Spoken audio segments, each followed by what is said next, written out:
dans le troisième point, wabillahi tawfiq.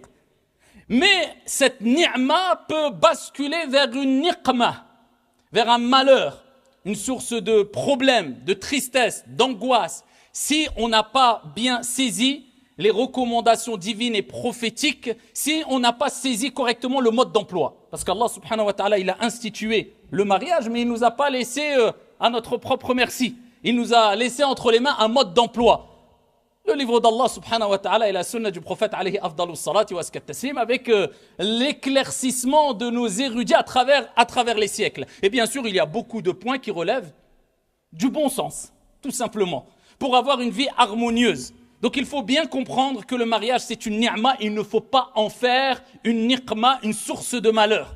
Et quand il nous arrive un malheur, eh bien c'est ce que nos mains ont provoqué. Allah il n'a pas institué le mariage pour qu'on soit triste. Et si on en arrive là, tu vis toute ta vie en étant triste, et c'est une source de malheur, le mariage, eh bien, il faut y remédier. Tu ne peux pas vivre continuellement comme ça parce que le mariage n'a pas été institué pour être malheureux et triste, mais au contraire, litaskunu ilayha. Allah, il parle de sakan, as-sakina.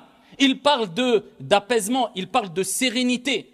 Puisque dans le mariage, on trouve as-sakina et dans la demeure, dans le foyer conjugal, dans le foyer familial.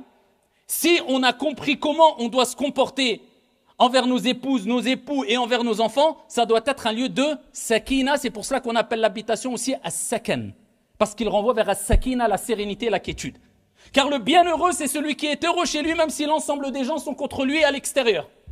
Et le malheureux est celui qui trouve la misère et la guerre à la maison, même si l'ensemble des gens est avec lui ou sont avec lui à l'extérieur.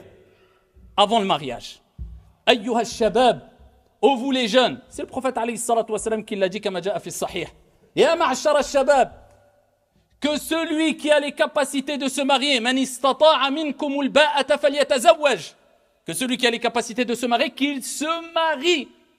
Cela sera meilleur pour lui afin de préserver sa chasteté et aussi son regard. C'est le prophète alayhi salatu wassalam qui l'a dit. Donc c'est une préservation, le mariage.